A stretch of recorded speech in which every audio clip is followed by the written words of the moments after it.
ಹೋರಾಟವನ್ನ ಮೆಚ್ಚಿ, ಅಭಿಯಾನಗಳನ್ನ, ಕಾರ್ಯಕ್ರಮಗಳನ್ನ, ಪ್ರತಿಭಟನೆಗಳನ್ನ ಮೆಚ್ಚಿ 500, 1000, 2000 ಹೀಗೆ ತಮ್ಮ ಶಕ್ತಿ ಅನುಸಾರ, ಇಚ್ಛಾನುಸಾರ ಒಂದು ದೇಣಿಗೆಯನ್ನು ನೀಡ್ತಾ ಇದ್ದಾರೆ. ಇದು ಕನ್ನಡಿಗರ ಪಕ್ಷ, ಹೆಮ್ಮೆಯ ಪಕ್ಷ, ಕನ್ನಡಿಗರ ದೇಣಿಗೆ ದುಡ್ಡಿಂದ ನಡೆಯುವಂತ ಪಕ್ಷ. ಹಾಗಾಗಿ ಕಲಬುರಗಿ ಜನರಲ್ಲಿ ಈ ವಿಡಿಯೋ ಮುಖಾಂತರ ಅಥವಾ ಇಲ್ಲಿ ನೆರೆದಿರ್ತಕ್ಕಂಥವ್ರು ಯಾರೆಲ್ಲ ನೋಡ್ತಾ ಇದ್ರಿ, ದಯವಿಟ್ಟು ಬಂದು ನಿಮ್ಮ ಶಕ್ತಿ ಅನುಸಾರ 10, 20, 100, 1000 ಎಷ್ಟು ಆಗುತ್ತೋ ಅಷ್ಟು ದೇಣಿಗೆ ಕೊಟ್ಟು ಈ ನಾಡನ್ನ ಕಟ್ಟುವಂತ ಕೆಲಸದಲ್ಲಿ ಇರುವಂತ KRS ಪಕ್ಷದ ಸೈನಿಕರಿಗೆ ಆಶೀರ್ವಾದ ಮಾಡಿ ಅಂತ ಈ ಮೂಲಕ ನಾನು ವಿನಂತಿ ಮಾಡ್ತಾ ಇದ್ದೇನೆ. ನಮ್ಮ ಸೈನಿಕರಿಗೆ ಡಬ್ಬ ಹಿಡ್ಕೊಂಡು ಬರ್ತಾ ಇದ್ದಾರೆ ನಿಮ್ಮ ಹತ್ರ.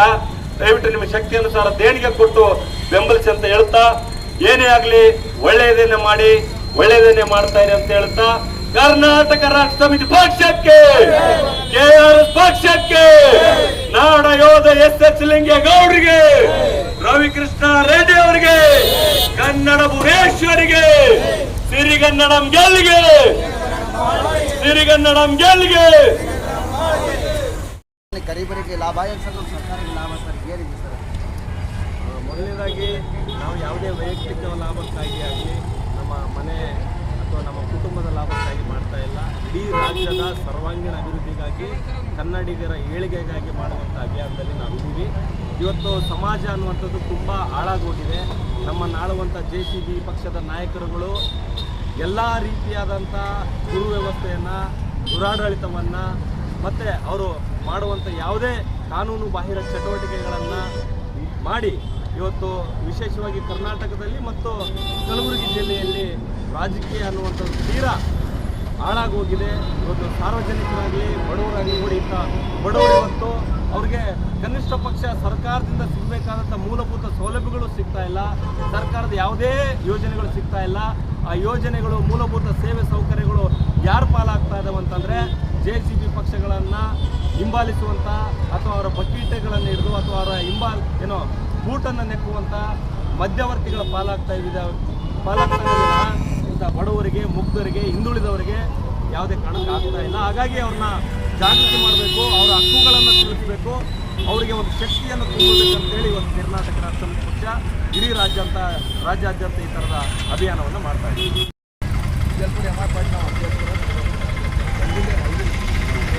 ಬೆಳೆ ಹಕ್ಕಿ ತೊಗರಿ ಎಲ್ಲ ಏನಿದೆ ಯಾರು ಬಂದಿಲ್ಲ.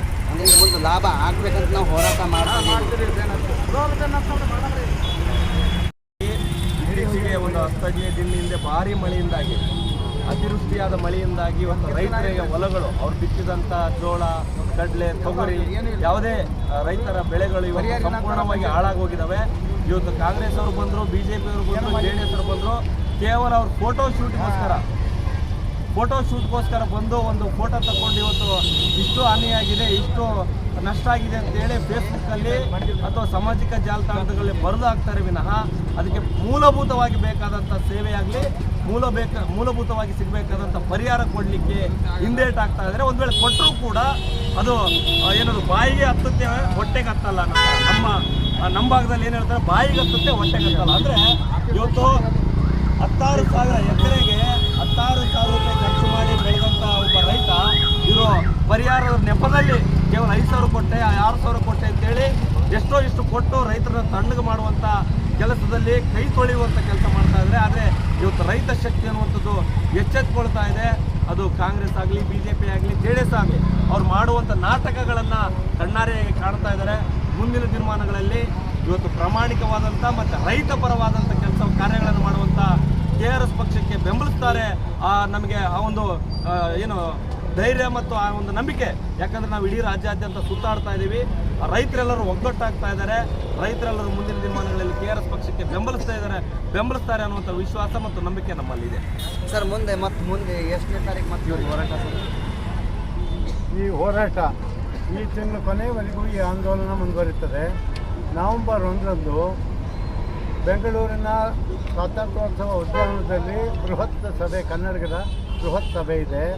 ಅವತ್ತು ಕನ್ನಡ ನಾಡಿಗೆ ಏನೇನು ರೀತಿಯ ಅನ್ಯಾಯ ಆಗಿದೆ ಅದನ್ನೆಲ್ಲ ಕೂಲಂಕುಷವಾಗಿ ನಾವು ಪರಿಶೀಲನೆ ಮಾಡಿ ಬೇರೆ ರೀತಿಯಲ್ಲಿ ನಾಡನ್ನು ಕಟ್ಟೋದಕ್ಕೆ ಏನು ರೈತರ ಸಮಸ್ಯೆಗಳಿವೆ ಕಾರ್ಮಿಕರ ಸಮಸ್ಯೆಗಳಿವೆ, ದುಡಿಯುವ ವರ್ಗದ ಸಮಸ್ಯೆಗಳಿವೆ, ಬಡತನ ಇದೆ, ನಿರುದ್ಯೋಗ ಇದೆ, ರಕ್ಷಣೆ ಇಲ್ಲದೆ ಇರೋದು, ಸಾಮಾಜಿಕ ಅಸಮಾನತೆ, ಇವೆಲ್ಲನೂ ನಿವಾರಣೆ ಮಾಡೋದಕ್ಕೆ ಏನೇನು ಕಾರ್ಯಕ್ರಮಗಳನ್ನು ಹಾಕಬೇಕು ಅವನ್ನೆಲ್ಲ ಹಾಕ್ಕೊಂಡು ಪ್ರತಿ ತಾಲೂಕಿನಲ್ಲಿ ಪ್ರತಿ ಹಳ್ಳಿನಲ್ಲಿ ಆಂದೋಲನ ಮುಂದುವರಿಸ್ಕೊಂಡು ಹೋಗ್ತೀವಿ.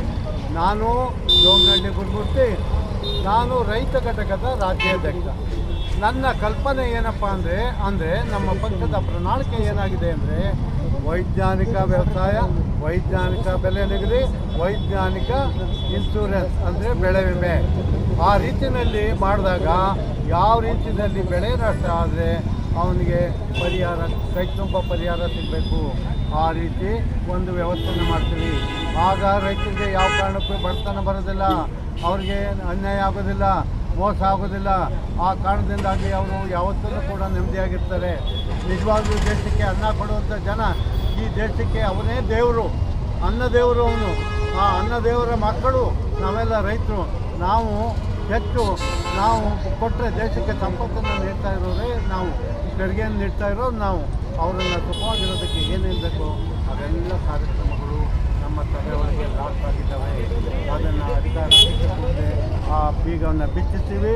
ಎಲ್ಲ ಜನರಿಗೆ, ಗ್ರಾಮೀಣ ಪ್ರದೇಶ ಜನಕ್ಕೆ ನ್ಯಾಯವನ್ನು ಒದಗಿಸ್ತೀವಿ. ಇದು 100ಕ್ಕೆ 100 ಸತ್ಯವಾದ ಮಾತು ಹೇಳ್ತಾ ಇದ್ದೀವಿ.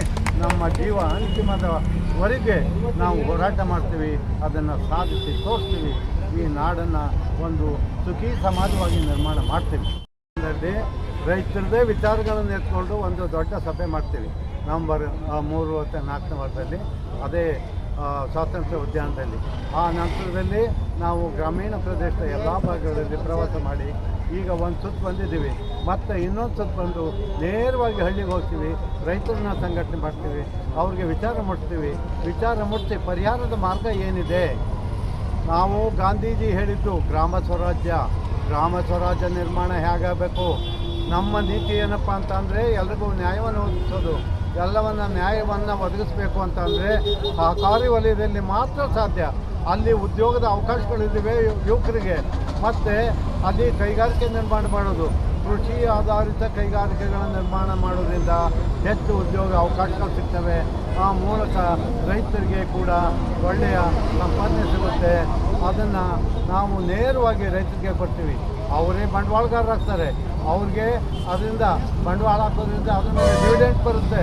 ಅವರೇ ಬಳಕೆದಾರರು ಆಗ್ತಾರೆ, ಅವರೇ ಒಂದು ಮಾರಾಟಗಾರರು ಆಗ್ತಾರೆ. ಆ ರೀತಿ ಕೃಷಿ ಆಧಾರಿತ ಕೈಗಾರಿಕೆಗಳನ್ನು ನಿರ್ಮಾಣ ಮಾಡ್ತಾರೆ. ಅದರಲ್ಲಿ ಉದಾಹರಣೆಗೆ ಕಬ್ಬು, ಅದು ಸಹಕಾರಿ ವಲಯದಲ್ಲೇ ಕಬ್ಬಿನ ಕಾರ್ಖಾನೆ ಇರ್ತವೆ. ಮತ್ತು ಮೆಕ್ಕೆಜೋಳ ಒಂದು ಪಶು ಆಹಾರ, ಇತರೆ ಎಲ್ಲ ಆಹಾರಗಳಿಗೆ ಯಾವ್ಯಾವ ರೀತಿ ಆಹಾರಗಳು ಬೇಕು ಪಶುಗಳಿಗೆ ಅದೆಲ್ಲ ಸಹಕಾರಿ ವಲಯದಲ್ಲೇ ಕಾರ್ಖಾನೆಗಳನ್ನು ಸ್ಥಾಪಿಸ್ತೀವಿ.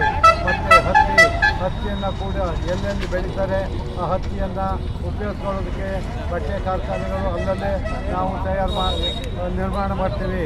ಮತ್ತು ಎಲ್ಲಿ ಹೆಚ್ಚು ಎಣ್ಣೆ ಕಾಳುಗಳನ್ನು ಬೆಳೀತಾರೆ ಅಲ್ಲಿ ಎಣ್ಣೆ ಕಾರ್ಖಾನೆಗಳನ್ನು, ಎಣ್ಣೆ ಹಿಂಡುವಂಥ ಕಾರ್ಖಾನೆಗಳನ್ನು ನಿರ್ಮಾಣ ಮಾಡ್ತೀವಿ. ಆ ಮೂಲ ಪದಾರ್ಥಗಳನ್ನು ಉಪಯೋಗಿಸ್ಕೊಂಡು ನಾವು ಮತ್ತು ಆಹಾರ ಇದು ಮೌಲ್ಯವರ್ಧನೆ ಮಾಡೋ ಮೂಲಕ ನಾವು ಅವ್ರಿಗೆ ನ್ಯಾಯವನ್ನು ದೊರಕಿಸ್ಕೊಂಡು ಎಲ್ಲ ಜನಗಳಿಗೆ ಉದ್ಯೋಗದ ಅವಕಾಶ ಇರ್ತದೆ. ಮತ್ತು ರೈತರಿಗೆ ನ್ಯಾಯೋಚಿತವಾದಂಥ ವೈಜ್ಞಾನಿಕವಾದಂಥ ಬೆಲೆ ಸಿಗೋದಕ್ಕೆ ಆಧಾರ ಆಗ್ತದೆ. ಇದು ನಮ್ಮ ಗುರಿ. ರೈತರು ಎಲ್ಲ ಲಾಸ್ ಇದೆ. ಮಳೆ ಹೊಳೆ ಮತ್ತು ಹತ್ತಿ ತೊಗರಿ ಏನಿದೆ ರೈತರಿಗೆ ಪರಿಹಾರ ಹಾಕಂಗಿಲ್ಲ. ಹಾಕಿಲ್ರಿ, ಎಲ್ಲ ಕಡೆ ಬಂದ್ರೆ ಹಾಕಿಲ್ಲ. ನಮ್ಮ ಸಿದ್ದರಾಮಯ್ಯ ಸಾಹೇಬ್ ಹಾಕಿಲ್ಲ. ನಿಮ್ದು ಯಾವ ಸರ್? ಅಫ್ಜಲ್ಪುರ. ಅವ್ರು ನಿಮ್ಮ ತಾಲೂಕಾದಾಗ ಯಾವ ರೀತಿ ಹೋರಾಟ ಪ್ರತಿದಿನ ಇರುತ್ತೆ. ಅಂದರೆ ಪ್ರಾಮಾಣಿಕರು, ನಾಡಿನ ಬಗ್ಗೆ ಒಳ್ಳೆ ಕಾಳಜಿ ಬಿಟ್ಟು ಪ್ರಾಮಾಣಿಕವಾಗಿ ಎಲ್ಲರೂ ಸಪೋರ್ಟ್ ಮಾಡಬೇಕು. ನೀವು ವಿದ್ಯಾವಂತರಿದ್ದೀರಿ, ಯಾವುದೋ ಮೈಕ್ ಇಟ್ಕೊಂಡು ಒಂದು ಪ್ರೆಸ್ ಮಾಡಿಕೊಂಡು ಬರ್ತಾ ಇದ್ದೀರಿ, ನಿಮ್ಮಂಥವ್ರು ಸಪೋರ್ಟ್ ಮಾಡಬೇಕು. TRS ಪಕ್ಷ ನಾಡಿಗಾಗಿ ಪ್ರಾಮಾಣಿಕವಾಗಿ, ಪ್ರತಿಯೊಬ್ಬರ ಬದಲಾವಣೆಗಾಗಿ, ಸರ್ವತೋಮುಖ ಬೆಳವಣಿಗೆಗಾಗಿ ಇಲ್ಲಿವರೆಗೂ ಬಂದಿರತಕ್ಕಂಥ JCB ಪಕ್ಷದವರು ಉತ್ತರ ಕರ್ನಾಟಕಕ್ಕೆ ಮಲ್ತಾಯಿ ಧೋರಣೆ ಮಾಡಿದ್ದಾರೆ. ಒಂದು ರೀತಿ ಡೆವಲಪ್ಮೆಂಟ್ ಯಾವುದೂ ಇಲ್ಲ, ಅದಾಗಬೇಕು. ಉತ್ತರ ಕರ್ನಾಟಕದಲ್ಲಿ ಕೂಡ ಕಾರ್ಖಾನೆಗಳು ಬರಬೇಕು, ಸಾಕಷ್ಟು ಡೆವಲಪ್ಮೆಂಟ್ಸ್ಗಳಾಗಬೇಕು. ಕೆಲಸಕ್ಕೆ ಬಾರದವರು ಬರೀ ಆಸ್ಪತ್ರೆಗಳು ಕಟ್ಟಿದ್ದಾರೆ. ಇಲ್ಲಿರೋರೆಲ್ಲ ನೀವೆಲ್ಲ ಬರೀ ಎಜುಕೇಷನ್ ಮಾಡ್ತೀರಾ, ಇಲ್ಲಿದ್ರೆ ಪೇಷಂಟ್ಸ್ಗಳೇನಾ? ನಿಮಗೆ ನೌಕರಿಗಳು ಬೇಡವಾ? ಬೇರೆ ಎಲ್ಲೆಲ್ಲಿಂದನೋ ಬಂದು ತುಂಬಿಕೊಡ್ತಾರೆ. ಲೋಕಲಲ್ಲಿ ಸಾಕಷ್ಟು ಸಿಮೆಂಟ್ ಕಾರ್ಖಾನೆಗಳಿದ್ದಾವೆ. ಅದ್ರ ಬಗ್ಗೆ ಯಾರು ಕಾಳಜಿ ವಹಿಸಬೇಕು? ನೀವು ಯಾರು ವಹಿಸಲ್ಲ. ಪ್ರೆಸ್ನವ್ರು ಬರ್ತೀರಾ, ಮೈಕ್ ಹಿಡ್ಕೊತೀರಾ, ನೀವು ನಿಮ್ಮ ಕೆಲಸ ಏನು ಮಾಡ್ತೀರಾ ನ್ಯೂಸ್ ಹಾಕ್ಬಿಡ್ತೀರ.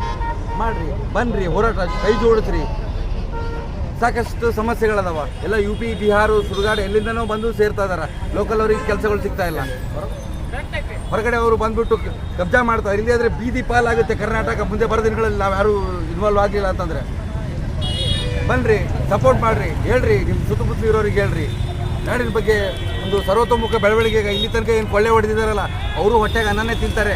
1000 ಕೋಟಿ ಇದ್ದರೂ ಅನ್ನ ಸಿಗದೇ ಇದ್ರೆ ಏನೂ ಮಾಡೋಕ್ಕಾಗಲ್ಲ. ರೈತರು ಉಳಿಬೇಕು. ರೈತರು ಹೈರಾಣದ ರಿವರ್ಸ್ ಹೈರಾಣದ ದೊಡ್ಡ ದೇಶ ಉಳಿಬೇಕಂದ್ರೆ ರೈತರು ಉಳಿಬೇಕು. ಸರ್ಕಾರಿ ವ್ಯವಸ್ಥೆಗಳೆಲ್ಲ ಸತ್ಯಾನಾಶ ಮಾಡಿ ಬರೀ ಪ್ರೈವೇಟೈಸೇಷನ್ಗಳು ಮಾಡ್ತಾ ಇದ್ದಾರೆ. ಸ್ಕೂಲ್ಗಳು, ಕಾಲೇಜುಗಳಲ್ಲೆಲ್ಲ ಕೊಳ್ಳೆ ಹೊಡಿತಾ ಇದ್ದಾರೆ. ಯಾರಾದರೂ ಅದ್ರ ಬಗ್ಗೆ ಯೋಚನೆ ಮಾಡ್ತೀರಾ?